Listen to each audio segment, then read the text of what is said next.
Hello. Greetings, greetings, greetings. It is 8 p.m., 9 p.m. EST, and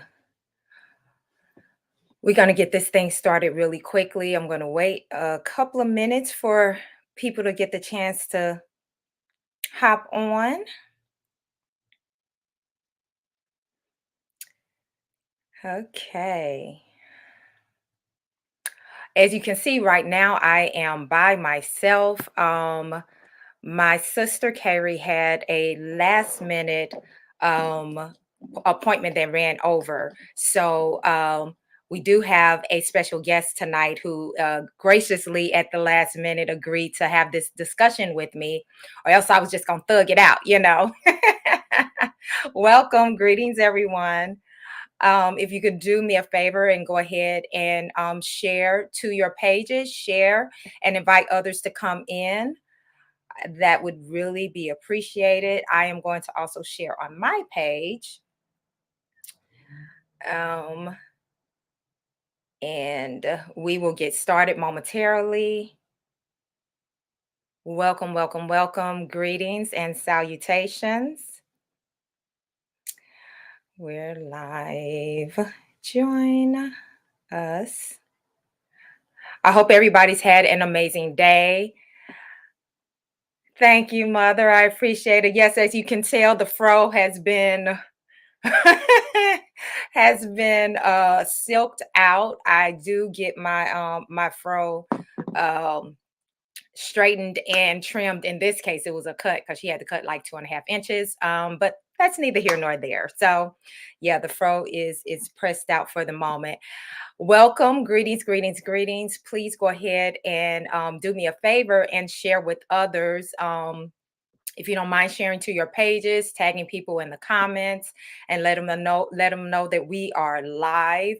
For those that did not wasn't on here at the very beginning, Carey had a conflict, and thank you, Mel. Had a conflict, and last minute appointment that ran over. So we are going to have a special guest. Hope she'll be able to log in shortly. But we just gonna thug this thing out tonight, right? Because this is definitely a topic that I think is really important. So wanted to go ahead and have the conversation. Welcome everybody. Thank you for joining me this evening. If it's just you and I, that's what it's gonna be. But I see Christina is here, so Christina can hop on in. Um, and join the live. Thank you so much. I appreciate y'all. I appreciate the good words. Appreciate the good words. Um, I am going to Christina, are you able to? Oh, I guess I have to add you to the okay, here you go. Awesome. Hey, Christina. Hi. This is Christina, who always, well, when she can join us, Yep. she joins us. She's usually hanging out in the comment section, and we brought her onto the screen today. So thank you so much for being the last minute replacement for your girl. Yep. And Always we, coming through for Carey. yes, come on through, come on through. I so appreciate it. So we are four after. I'm gonna do this last share, and then we're gonna just jump right into this topic and this discussion. Um, Welcome, everybody. Thank you for joining us. Uh, as I just said, this is Christina stepping in, sitting in on behalf of Carey, and I know she's going to do an amazing job because she's just that type of woman. Um,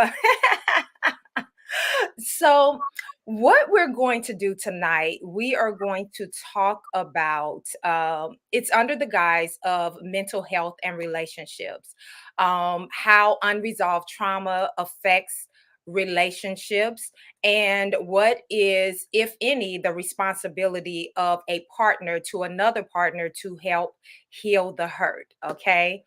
Um, the reality is that, if you have any amount of years on this planet, you probably have experienced some pain, hurt, disappointment, trauma in one form or the other, low level, high level, etc. So with that being said, we usually take those things into relationships on one level or another. Okay, so with that being said, Christina, let's just jump into it. I'm going to ask, I did pull up some information, but before I kind of get into this, um, I want us to talk about a little bit. Do you think that when it comes to unresolved issues or traumas, emotional wounds, do you think that we even subconsciously have expectations that our partner is going to, help heal that pain when we go into relationships? You know, I think that when we are unhealed, when we are not whole ourselves, we expect Mhm, our partners to make us whole, mhm, and we hold them responsible for things that maybe we shouldn't be holding them responsible for. Our mhm, happiness, our joy, mhm, um, and that includes healing those parts of us that are broken. So, mhm. yeah. Yeah, yeah. Yeah, yeah. I agree, and I think a lot of times it is subconscious, or we don't identify it as that. We can put the pressure on the other person, but we Mhm, don't really see it as pressure. So we just think that, oh, this is a part of being in a relationship. You're supposed to support me, you're supposed to help me feel better, you're supposed to make me feel good. And when that doesn't happen, sometimes we really get angry with the other person, we blame them, we feel like we're not getting what we mhm. deserve. Yeah. Mhm. Have you experienced that in relationship, or, or you can keep it real too. Have you done that to So I've some? been that person. I have personally been the person where Okay. I put the burden of my own personal happiness on my partner, Mhm. and, um and how what a heavy load that is to carry when Yeah. you put the burden on your partner to keep you happy. And Mhm. then what an awful responsibility that is, because if then your partner does something that, um moves away from that holding that space for you, your Mhm. partner can then move the puppet strings of your happiness, and Mhm. you shouldn't give someone that much responsibility. Mhm. So, Yeah. this was years ago, I've Okay. uh, just in case anybody knows me or is listening, it's just like, "Oh, was that your last relationship?" Right. Yeah, I've learned a little something since then, but that was a tough lesson that I Mhm. didn't learn until the relationship was over, and I had an aha moment and said, "Oh my goodness, like, sure, he was these things and he did these things and so on and so forth, and also you put this heavy burden, heavy load on him that was Mhm. probably too much for him to carry," Wow. So, um Yeah. it's Yeah. better when we learn those things while we're in a relationship and can address them and try to fix them, but, you know, Yeah. whenever they're learned, Yeah, exactly. Hindsight is 2020, right? right? What about you? Hindsight is 2020. Greetings, everyone. Thank you for joining us. Oh, I see Carrie has Oh, happened in the Carey. comment section. Hey, Carrie. um, Thank y'all for being here. So yeah, I think that that definitely is the case, and whether it comes to our happiness, and that can that can also fall into, if outside of a relationship we have, because of unresolved issues, unresolved pains and hurts and disappointments and traumas, we think that once we get into a relationship, that this is going to be life, this is all Yeah, I need to turn that corner. And then we are utterly disappointed when that human being cannot do what it's probably only can be Mhm. done by God and yourself, Right. And your therapist. Um, yeah, therapist, Jesus and therapy, girl, Jesus and therapy. Yeah, it's really one of those things. So I think that I wrote down a few things that I thought that would be good tips for kind of managing a partner's unresolved traumas, because Mm, when you are in partnership with another person, let's keep it real, like everything that is affecting that person also affects you. There's no, especially if you talking about you love someone and all this kind of stuff. Yeah, it's not a mhm, separation. So there is some management that has to happen there. But I did find an article. But before I go to the article, I do want to ask you all this watching. Have you ever been that person that's had either spoken or unspoken expectations of a partner to help heal your wounds? Even mm. if it was subconscious, have you been that person, or have you had that done to you where a person kind of put that quote burden on you that you are supposed to basically help turn their life around? Whether they actually said it in that way or not, just put it in the comment section. Yeah, that was me, or yeah, that was done to me, or no, I've never experienced that. I'm just curious as to know what we've experienced as a group. um I will say Yes for and yes. me purposely, huh? I'm looking at the comments. Yes and yes. Yes. Hello. Yes. So I will say that I think I have personally been on both ends of that as well. For me, it wasn't necessarily I expected my partner to heal my traumas, but I did have extremely high expectations of Mm, what life would be like once I got into this loving, marriage, mhm, relationship. I went into marriage with like a lot of expectations, and it was another one of those things. In retrospect, it was like, that was kind of a burden, mhm. even if I did not like say it directly, but whatever is inside of you is going to ooze out Yeah. one way or the other. So I definitely, in retrospect, I thought about that. Yeah, I went into marriage with a lot of expectations of what life would be like as a married person and in a certain type of marriage. And yeah, that was a challenge. And then I've also had where I've been in relationships, serious relationships, dating relationships where it was this kind of expectation that, you know, it's the whole what are you bringing to the table Mm, thing, but in an emotional way, a how are you going to support me way, emotionally and all that kind of stuff. And I am a person I'm down for the support, but there's a line, like, I'm yeah. not God. So there's kind of a caveat. Like, I Mhm. do think the purpose of a lot of relationships and specifically marriage is, um, there's a healing component, Mm. right? I think that in marriage, says the unmarried person, what do I know, right?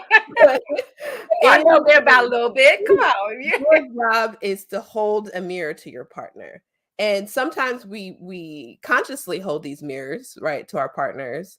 And Mhm. sometimes we unconsciously hold these mirrors to our partners because sometimes we're we're seeing parts of ourselves in our partners and you're like, "Oh, I hate that about you." And then you realize you're actually talking about yourself, right? So I think Yes. that the purpose of especially marriage, as the most sacred relationship I can think of personally, Mhm. it's that the purpose is to hold up those mirrors. But in doing that, doesn't mean that once I've held up the mirror to you and you now see what's going on in it, that then I'm supposed to then fix what's in the mirror, right? So we're Mhm. holding up these mirrors and giving ourselves or each other an opportunity to see the things that are deep inside of us that we need to address. But I think Mhm. ultimately I still think that responsibility is it's your own. Yes, I agree. I agree. How much do you think that, because you mentioned that you're not married, you're single. I am as well. I'm divorced. Um, how much responsibility does it what responsibility does the individual have when they're not in a relationship to heal? Heal from these, emotional traumas or injuries or pains or wounds or whatever. Do you think that as single people, we focus on that enough? So you're saying what responsibility does a single person have on their own healing? Yeah, is it like, yeah, should that be just like a lot of, some people have the goal of, with before I get married, I want to pay down this credit card debt. Before I get married, I want to, maybe pay down my student loans. Before I get married, I want to do this or that. It should that be on the list as a single to heal? At least a certain amount of healing. I mean, here, Maisha, I'm a product of marriage with unhealed trauma, right? Mm, And so the impact is great. yeah. So when my mom and my dad got together, they weren't maybe necessarily thinking about the impact of their trauma on me, but Mhm, it has a huge impact. So it mhm, is absolutely your responsibility as someone single thinking about marriage, thinking about procreating, mhm. to heal yourself and do as much healing as you can. And we're like, I don't believe in like being healed or unhealed, right? Like I think we're all a work in progress, and you can't be like, well, I'm gonna first heal myself and then I'm gonna get into this marriage, because no, you'll Yeah. be 95. Yeah. Like we're consistently growing and healing and learning and unlearning and all of those things. But Mhm. I think there is definitely some work that needs to be done before you can go into another relationship with someone else, for sure. Yeah. Yeah, yeah. What about you all that are watching? Do you think that and yeah, I see that Carrie put that yes, that should absolutely be on the list, and based on how far they are in their healing, it should be continued work. Um I absolutely agree. I absolutely agree. You know, I think that in our single season, as we like to say, that sometimes we're not focused on the right things. We're really we're focused about, the other side of the bed being cold, or we're focused on, not having the person to go to the concert or the restaurant or the lounge with you. Yeah. Is a lot of times we're focusing on what we don't have, as opposed to focusing on preparation, in all those ways, physically, spiritually, mentally, emotionally, all of those things. And I think it is paramount because, like you said, you did make the point, there's always going to be something to work on. Come on. Yeah. Like, in our humanness, for life, that's like a lifelong process, Right. but I do think that we should be on that journey in a major way by the time we connect our life to someone else. It should be conducive to our healing journey, should be on track with, attaching our lives to someone else, where you're not going to utterly destroy someone else because you Right. ain't far enough along in your healing journey, or you haven't started it at all, uh, Listen, yeah. 'cause I have dated some unhealed folks, and Mhm. that have been self-saboteurs, and you know, Yeah. all the like. So Yeah. I think Yeah. that's definitely important. It absolutely is. Let's get a couple of these comments. Um, Tasha says yes and yes when it comes to, have you been that person, and has it been done to you, put upon you to heal the other person. Um, and yes, Carrie said, yes, I have been that person, and the person put it on me. Absolutely. Okay. Hey, niece. Niece says, yes, it's happened to me. Okay. Okay. Yeah. I think a lot of us have experienced this on both ends. Aisha says yes. Okay. I'm believing she's saying yes to that part. um, but yeah, okay. Carrie has another. Sometimes I think I am healed, and then I realize, oops, I still have work to do because either a trigger or when I start getting closer to someone I am dating. That's why I say healing is continuous. It Yeah. absolutely is. It absolutely is. And you know what? The good thing about it is that you are aware. You are aware of, being on that journey, because I think that's the biggest thing when you're not aware of it, you're not even aware that you need healing. Mhm, That is a major red flag. That's a mhm, major red flag. But if you are self-aware enough to say, okay, okay, I'm still getting triggered by certain things, or certain things are getting, are unfolding or being revealed as I continue on my life's journey. And then now, okay, it's something else that I need to address. Um, I am going, before I read the next comment, I want to go ahead and read a part of this article that I found.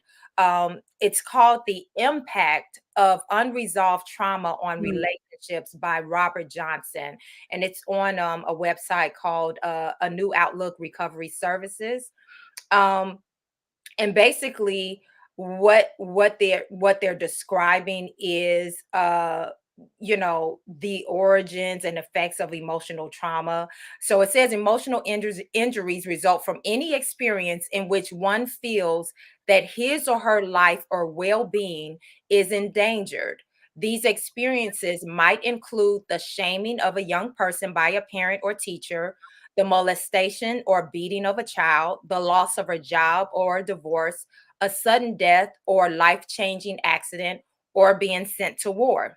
We know we mm, got some war going on right now, so that's relevant.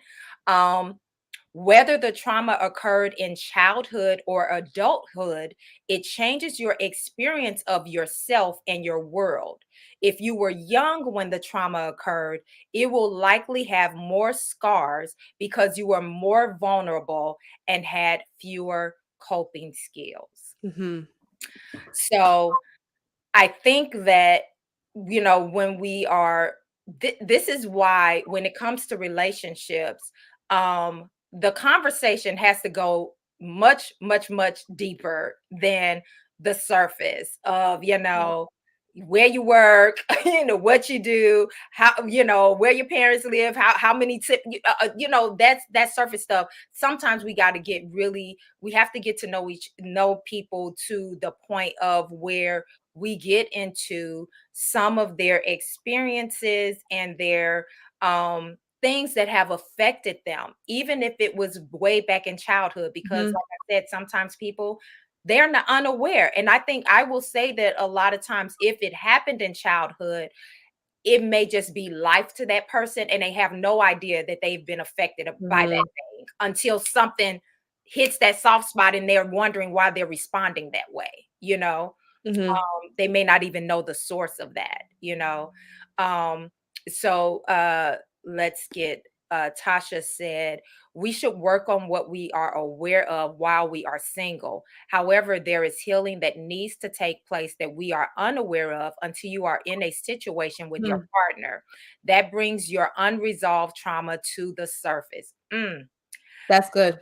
That is so good. That is That's yes, the sir, mirror that's that I was a snapshot talking right about. there. That is so true. There's some things that will not come to the surface. It's one of those things that, like you said, marriage being that mirror.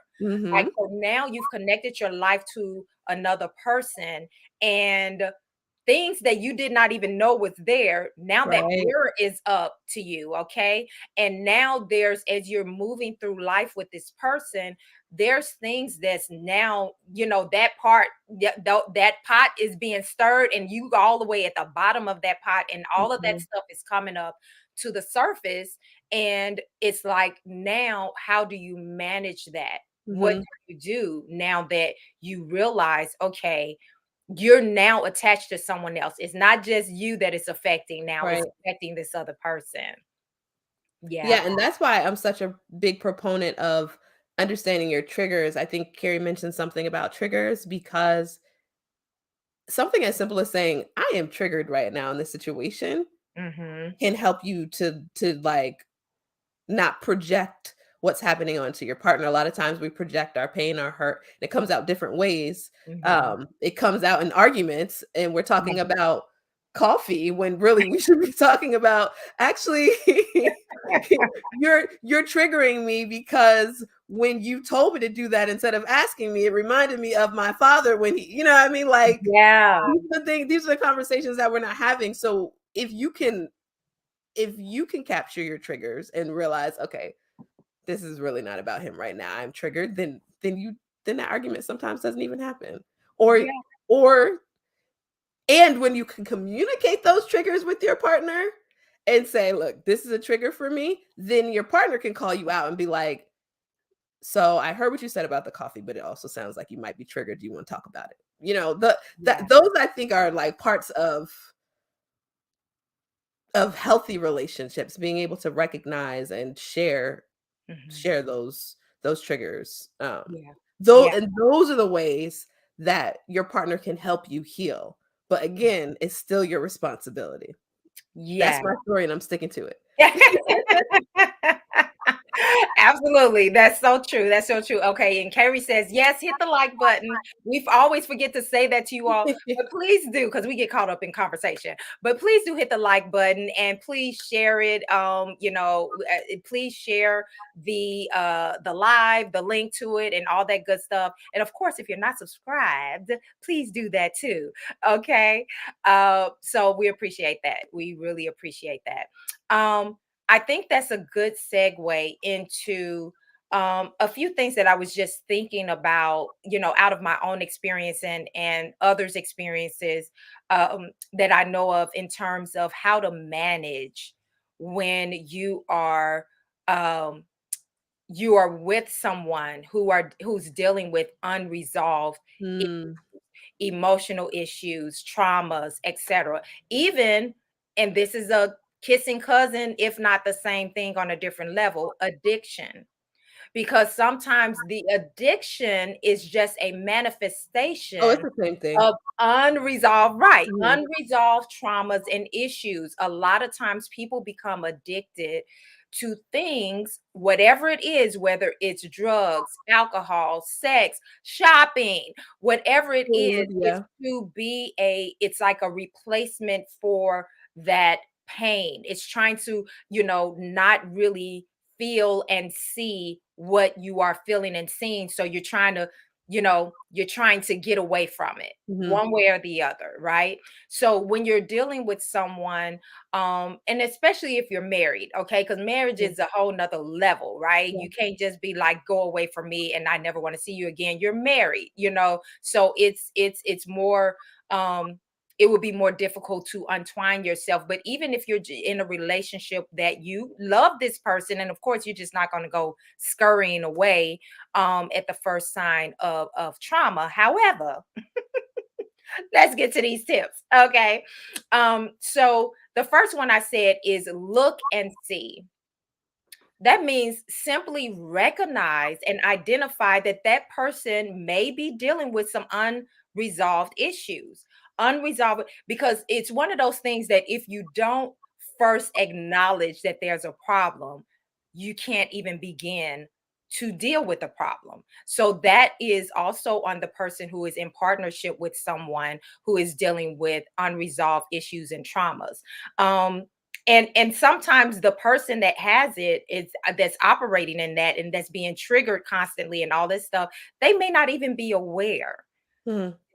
They may not be aware that that's what they're dealing with is unresolved deep-seated issues, and they're just deflecting and projecting usually on the person closest to them, Hmm. i.e. you. So that's the first thing. And along with that, hopefully you're coming from a place of healed enough yourself that as you recognize that they may be dealing with some unresolved issues, that you can also not respond in an emotional way, i.e., become triggered yourself. Okay. Easier said than done. Yes. Easier said than done, yes. But that's why I said that it's kind of like if you could, because usually if you're not in that moment dealing with your own traumas, Mhm, you can more clearly see, okay, this is deeper. Like you said, this is deeper than the coffee. This mhm, is deeper than the whatever. And you can maybe take a step back, mhm, even if that other person is going off the ledge and mhm. say, okay, this is about something else. And you can calm your emotions down so that there can be some type of progress in that moment, you know? I've Um, had someone do that to me. I I won't go deep into the situation, but I had a partner and um he scared me, he triggered me. And I was I was kind of going off and saying this and that, and he just stood up and like hugged me. And it calmed me down so much because I was like, okay, yep. yeah. He saw beyond what I was saying in that moment. And Mhm. that's so important, like, Yeah. to be able to, like, "Okay, I hear what you're saying, but that's But not what you're saying." yes. He was like, "She needs a hug right now. Let me go ahead and give her a hug." Right, right. Yeah, you need a hug. Or, "Let Yeah. me just try this and see if it works." Right.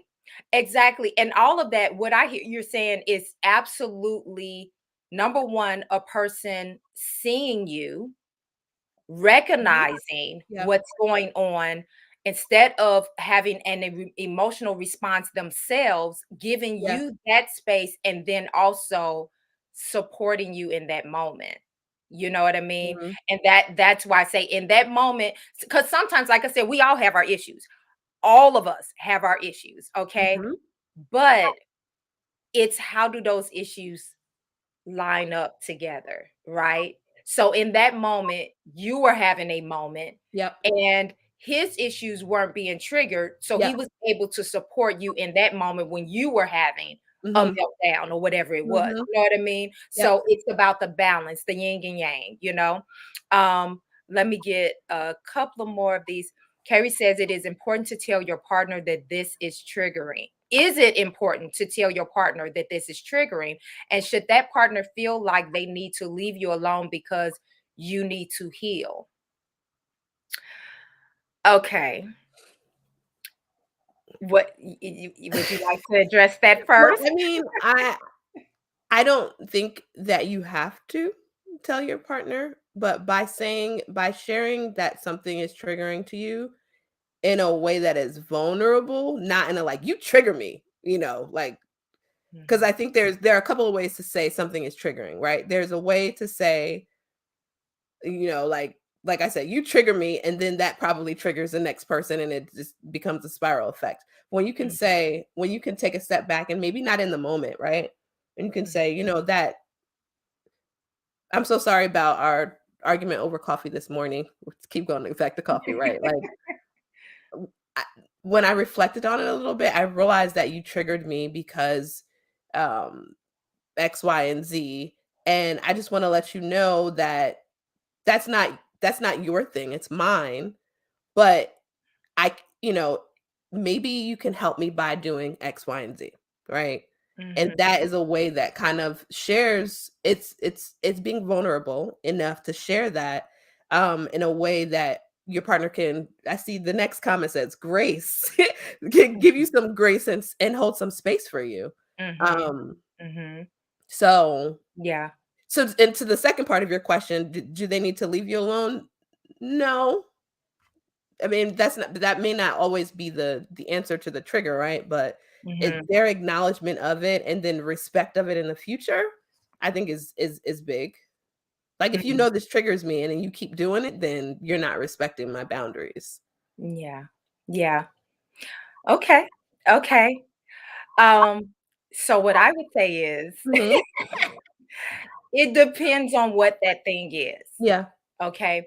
So if it's something that's not a deal breaker, then, you know, and this is more addressed to the second half of the question. Mhm.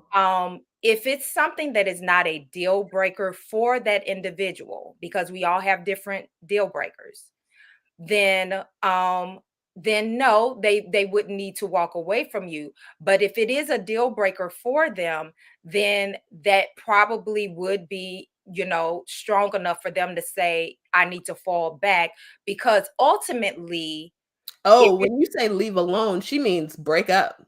Peace out from the relationship. I think so. Oh, okay. I think so, because she said because you need to heal, and the Uh-huh. healing ain't gonna be happening I got you. tomorrow. Okay.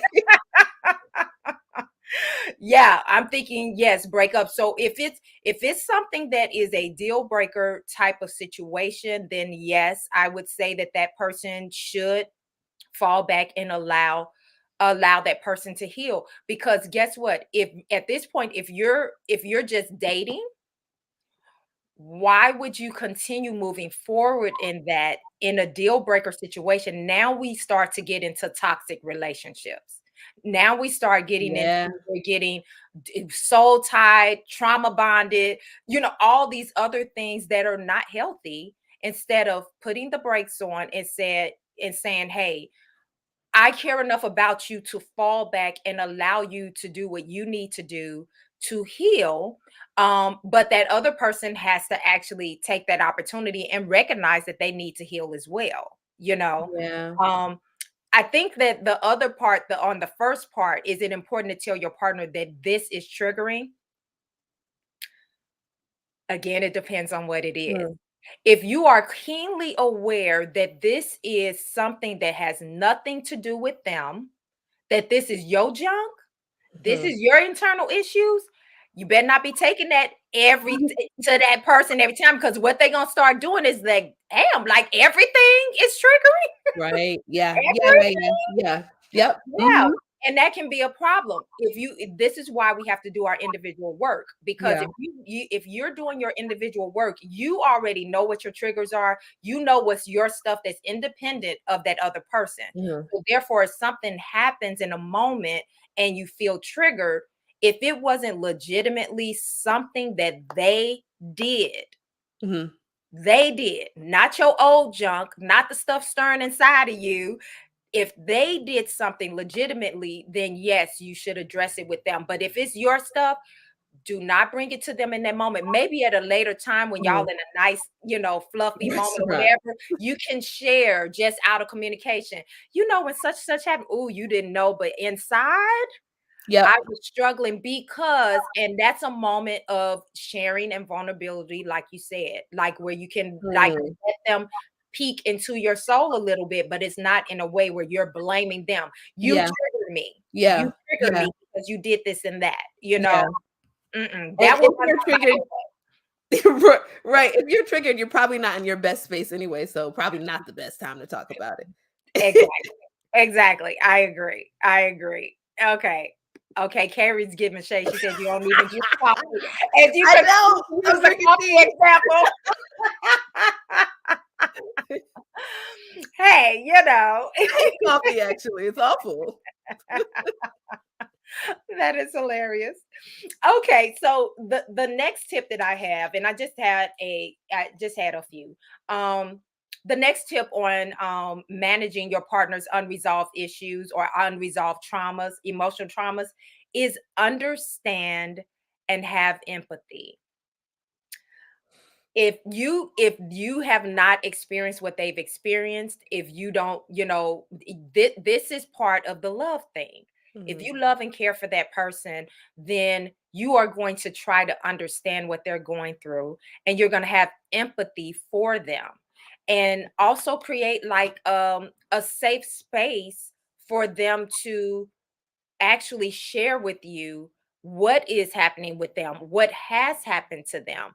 And maybe even if they were again unaware that it even had an effect on them, because I reiterate, a lot of the childhood stuff, a lot of Yeah. people bury childhood traumas, and they are acting out and acting a fool as an adult, and they are not connecting those dots. Right. They're absolutely not connecting those dots until they do the work.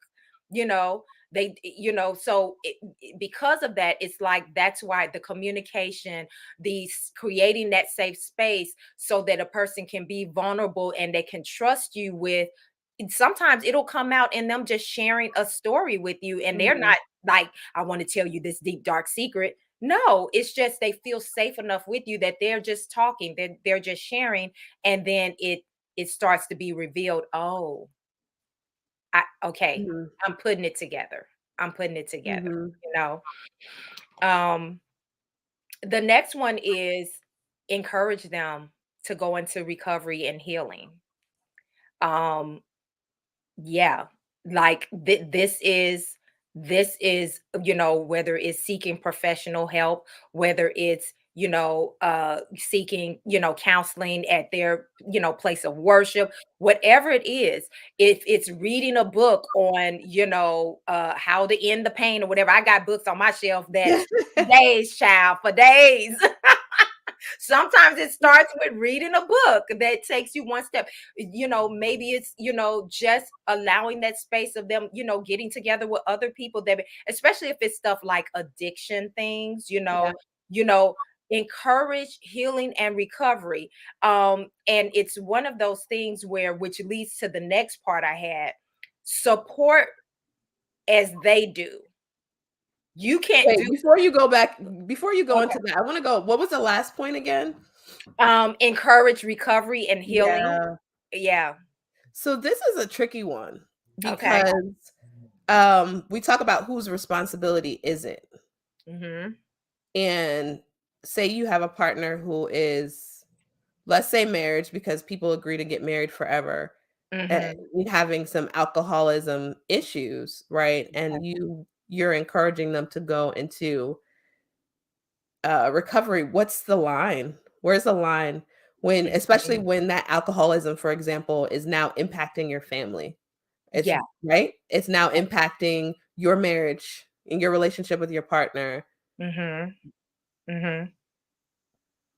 In those, I'm wondering if in those situations, is there more of a responsibility from you, the person who does not have the addiction, to because I what I know about recovery is that people have to first understand that there's the problem Mhm. before they can, and they have to be the person who pursues that healing.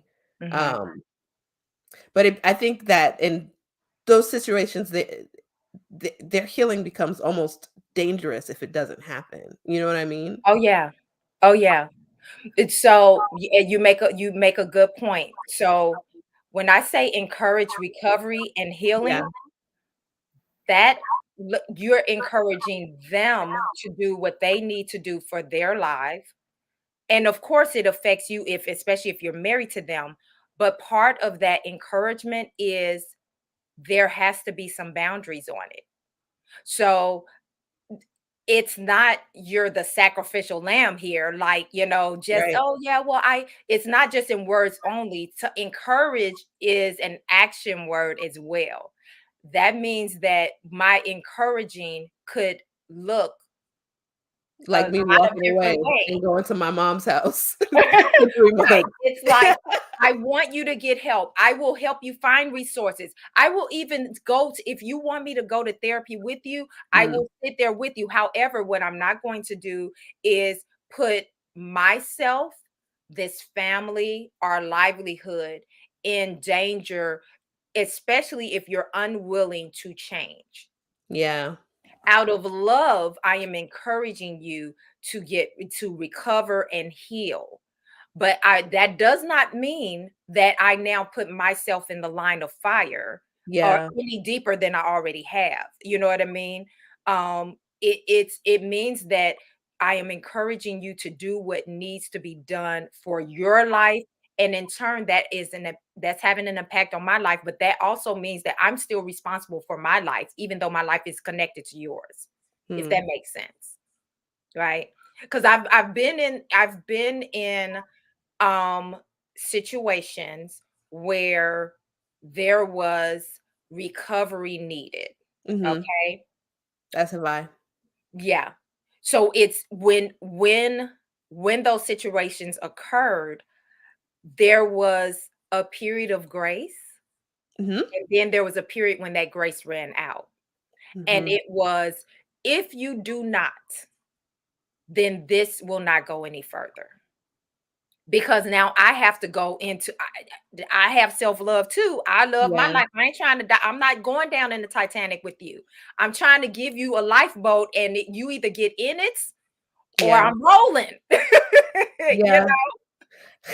and that's also love. Sometimes that's what, and so that leads to the next part I was going to say, support as they do.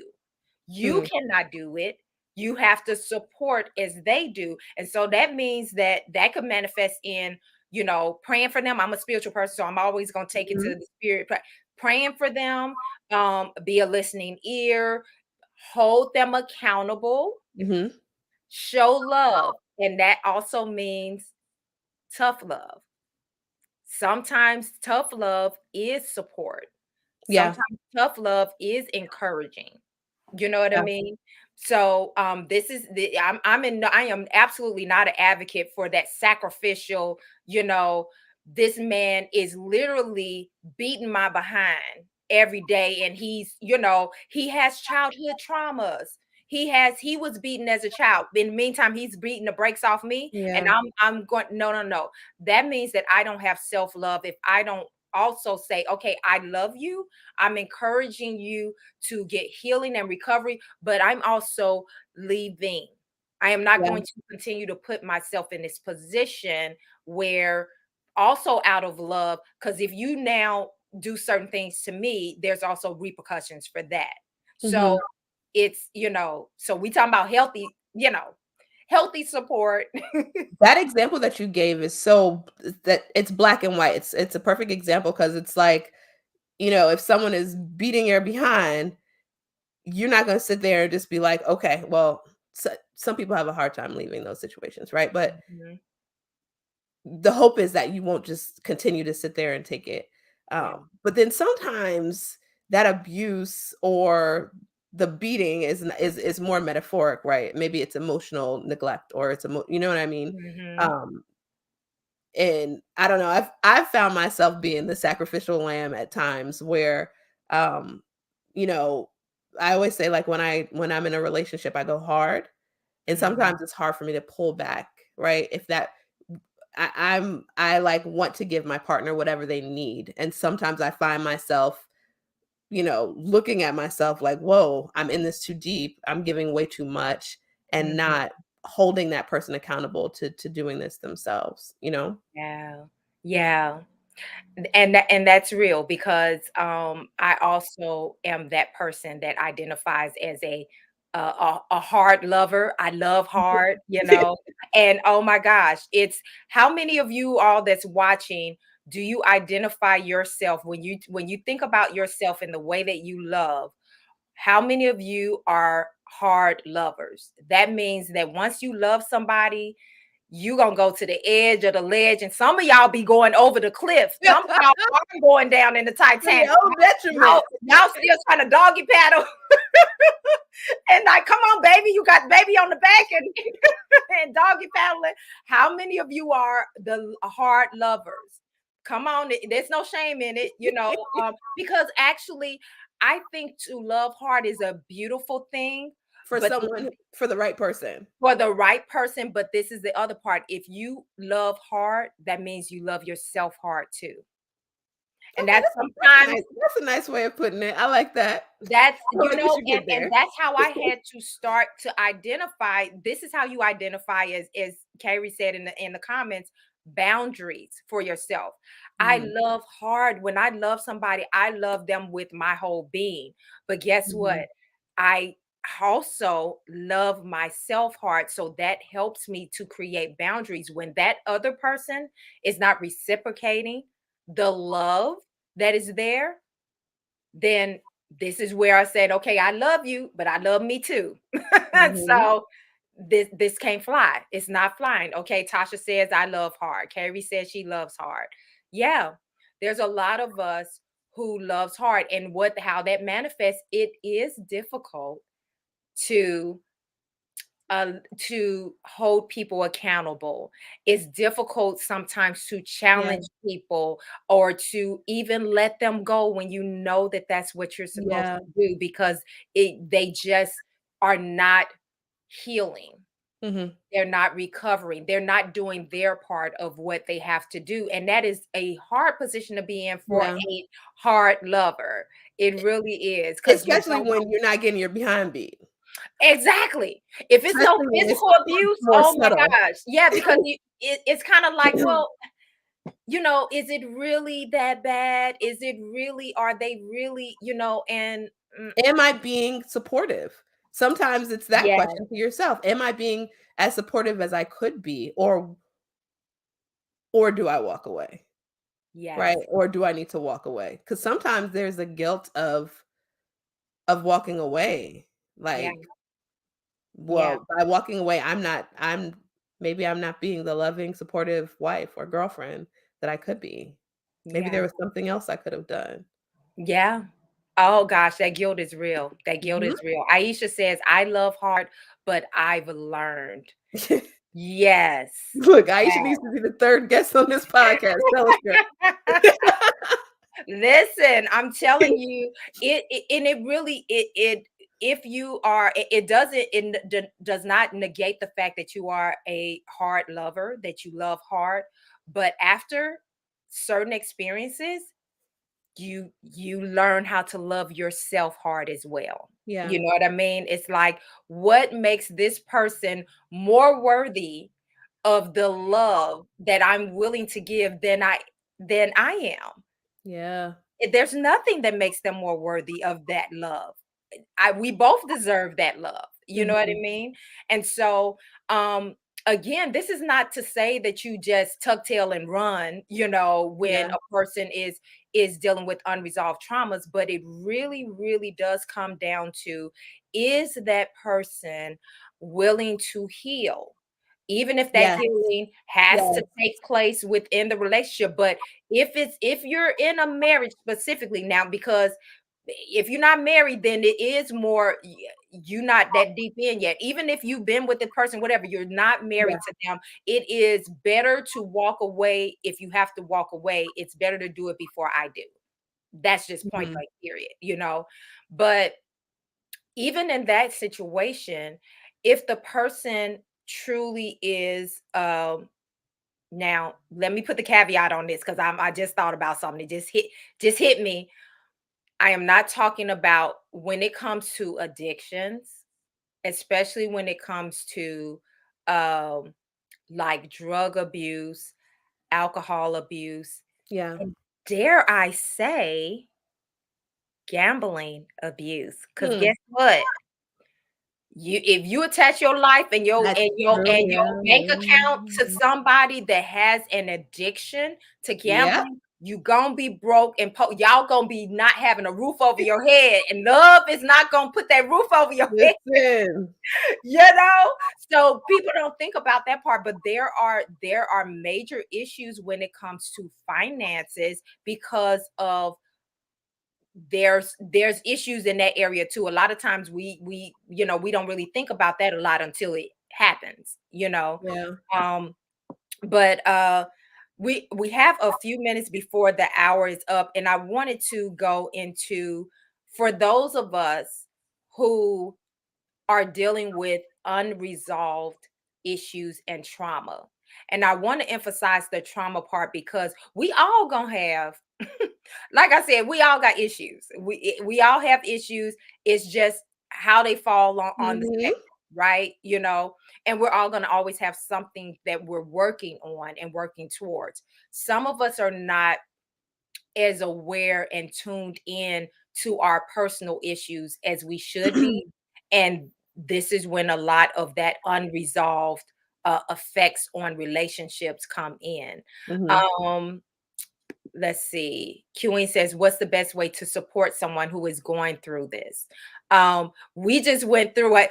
Queen, did you just get here? We just went through a few tips. We just went through a few tips. So go back and look at that part. It wasn't that long. It wasn't that long. But yes, we did talk about the best way to support someone who is going through She dealing got with here. unresolved One traumas. one thing that was not on your list is Mhm. sometimes it's best to support someone from afar, right? Sometimes you've done I mean, I think we kind of inadvertently said it, but let's Yeah. explicitly say, like, sometimes you've given the support that you can give, and it's the best way to support someone is by cheering for them, but not being in relationship with them. Yes. Yes, that is a very good point. Thank you for saying that. It is absolutely imperative. That's why again, your personal boundaries, even in love, you Mhm. still have to have personal Yeah. boundaries. And it's either it works for you both or it doesn't. And it comes down to that, you know. Mhm. So thank you for pointing that out. Um there was a few suggestions that they had in this article about resolving your unresolved issues or traumas. And one of the ways is, and we kind of talked about this even with being a support to someone, is understanding trauma and its effects in the first place. Because again, a lot of us are unaware and we're just powering through life, and it's like having these different experiences or things that, and some people have had some extremely traumatic things that's happened to them, Mhm. and it is difficult to stop and face it because that you almost feel like you have to put your life on hold in order to do that. You don't, but it will feel that way, because it's Mhm. kind of scary. It's like going down that dark tunnel and, hoping that there's light at the other end, but you can't quite see the light on this end of it. Mhm. But definitely understanding the trauma and its effects, and of course that comes with, they refer to therapy, etc. Mhm. Again, you can be a professional therapist, it could be someone that is a trusted friend or family member. They got good sense. I add Mhm. that, okay. um the next thing they say is share your story, and that may mean writing it in your journal, Hmm. not necessarily in a public forum. Or it may be, tell a trusted friend or a person that you feel safe with. Just tell them your story, because there's some healing that comes with Hmm. Yeah. expressing it, whether you verbally express it or whether you express it in writing. You are actually acknowledging, I experienced this. Mhm. This is what I experienced, and this is how I think it has affected me, even though I may not be fully aware how it affected me. And Um, that's why groups like AA exist, or support, mhm. counseling groups as well, those type of things exist. Yes, absolutely. And sometimes I'm glad you brought that up too, because sometimes the safest place is with strangers. Mhm. Not someone that knows you personally. Again, that's that place for like therapy and everything, where it's a therapist that doesn't know you from Adam. There's no judgment, there's no emotional Mhm. attachments. I don't have to like mince my words. I don't have to think about what they're going to think of me. They don't know me except for Mhm. in this therapy session, you know what I mean? And I think sometimes it's freedom in a stranger, you know. Mhm. Oh, child, I had a whole therapy session in the airport with a woman that literally didn't know. I'm telling you, I told this woman my whole life story Oh, Lord. in the I honestly feel like this woman might have been an angel. I'm just saying, I feel like she was, because it happened so organically. And I had no intention. I don't even, matter of fact, I don't even like talking to people when I'm in the airport. I'm to Me myself. neither. I don't talk to me on high night, and I'm to myself. But somehow this woman, but it was exactly what I needed. It was cathartic. Yes, we shared with each other, and that is the only time in life that I've seen that woman. We exchanged information, we did not keep in touch. Mm. It was for She was that. probably like, "I done told that woman too much. Yes, girl, yes, We yes. can't be friends. She You know too know, much we about me." exchanged. She told me her stuff, I told her mine, and it was Mm. like it was what was needed, it was what was needed. Um, okay. it says develop witness consciousness. And I'm going to read this part because that sounds so vague. It says begin to notice all the thoughts and feelings that arise from the position of an observer. In your relationships, start Mm, to be aware when this isn't that.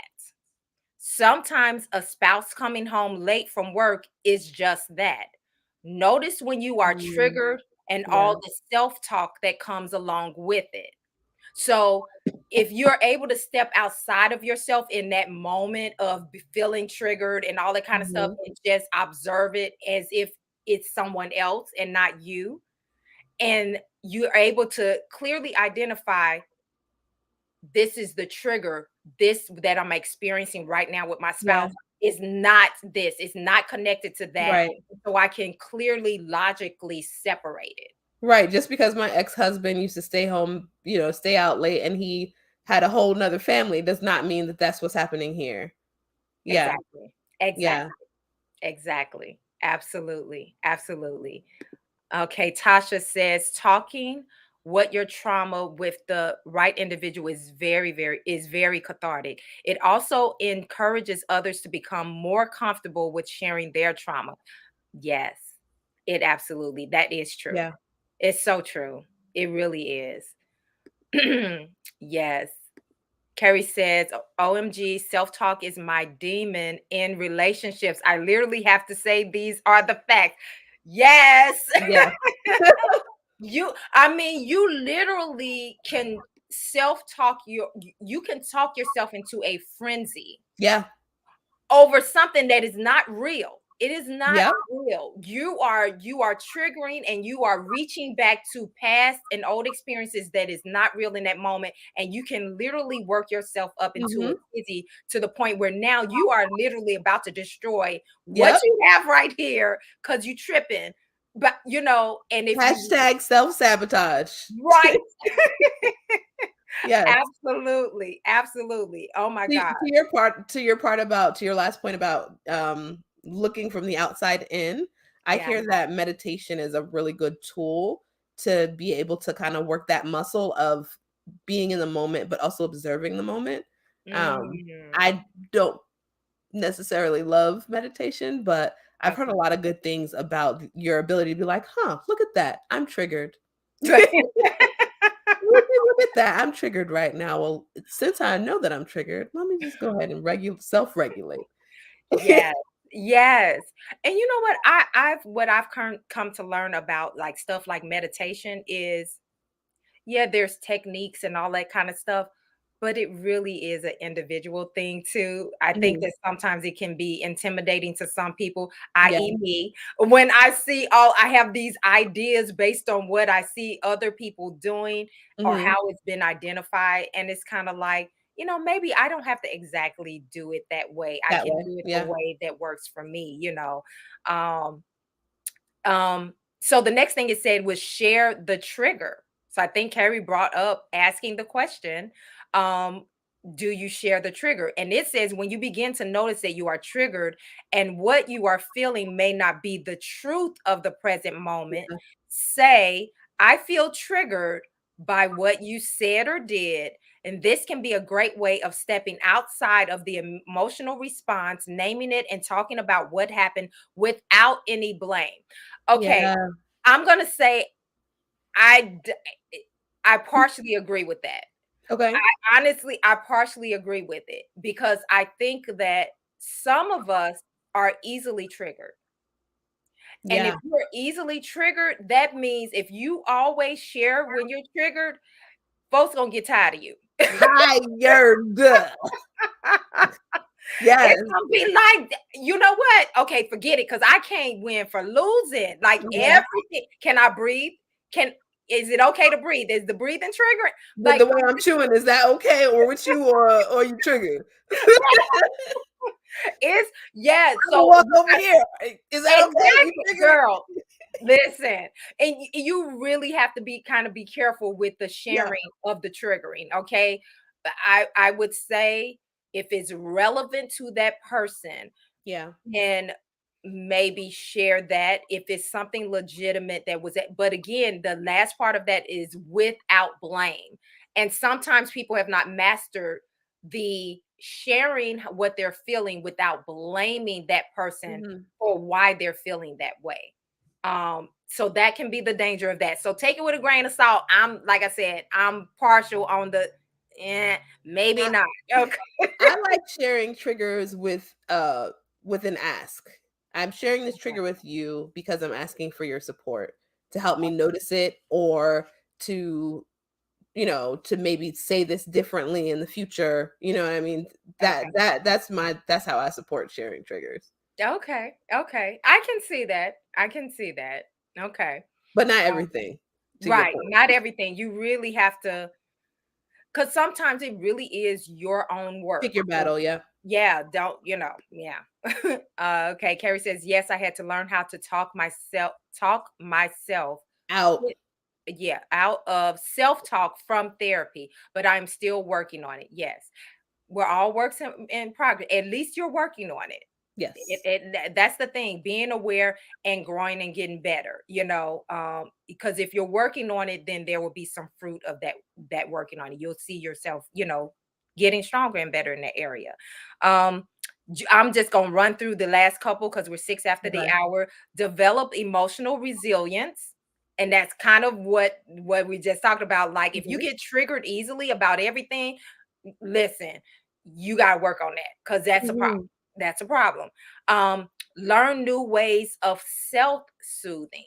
Yeah. Again, doing your own work, not taking everything to that. And when I say sometimes it's not taken to that person, but again, I mentioned I'm a spiritual person, take it to God. Mhm. Take it to the Lord in prayer. Okay. Sometimes it's not about taking it to your partner. It's Yeah. between you and you, or you and God, or if you got to take it to a close friend. But sometimes this, yeah. Take it to the gym, take it to the Yeah. yoga studio. Yes, Yeah. take it, yes, and work that thing out, work it out, the next one is consider the spiritual dimension, which is again going back to your relationship with God, that this is a journey.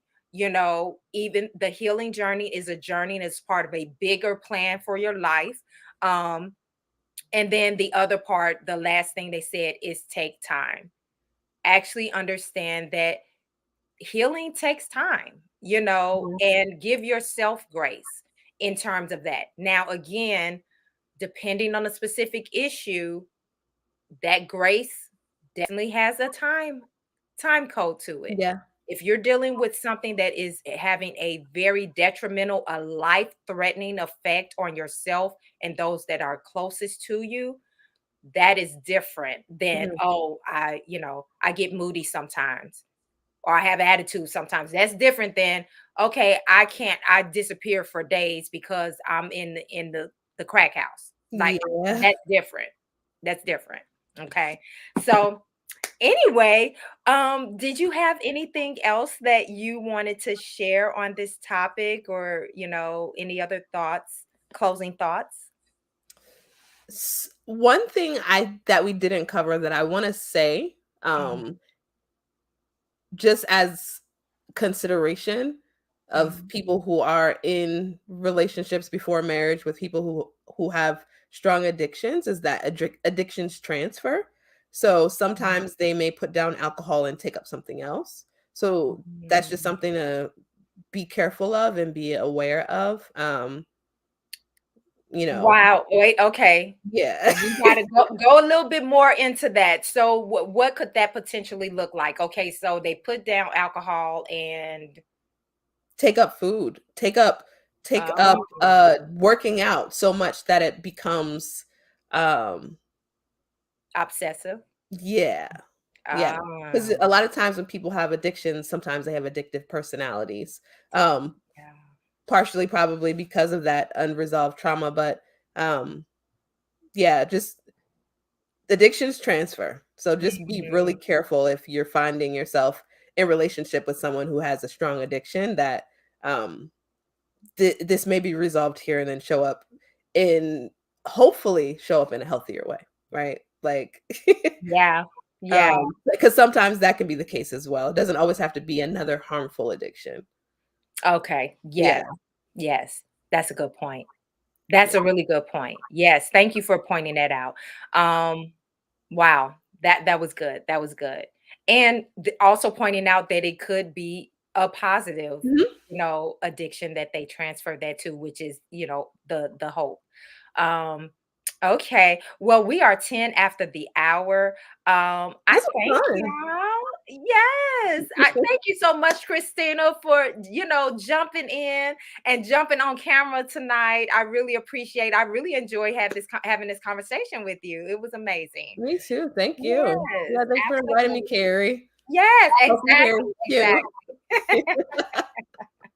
Um, and for everybody that was in, rocked with us in the comments, I so appreciate you as always. I thank y'all for even being vulnerable in the comments because, Yeah. sometimes we talk about stuff, and that's the point. We talk about stuff that hopefully is of value and that you can take something away from. If it'll make you think or actually help you to make some better choices in your own life and relationships, because we all about that good love. Okay, we all about the good love. um anyway, we will be back next week. We are going to end it here. If you have not subscribed to the YouTube page, please do that. Page, channel, whatever they call it, the channel. Please go ahead and subscribe and turn on the notifications, because this is a way that we are now going live. And we also still have the Facebook page, so please go ahead and follow on the Facebook page and all that good stuff. If you found these conversations of value, then please Yeah. share them with other people. Ask them to hop on live, and or hit them replays. We good on that as well. Okay, so missed you, sister, but I'm so glad you were able to hop into the comments. And thank all the rest of you for hanging out with us this evening. So we're gonna say good night. I, mwah. Bye bye.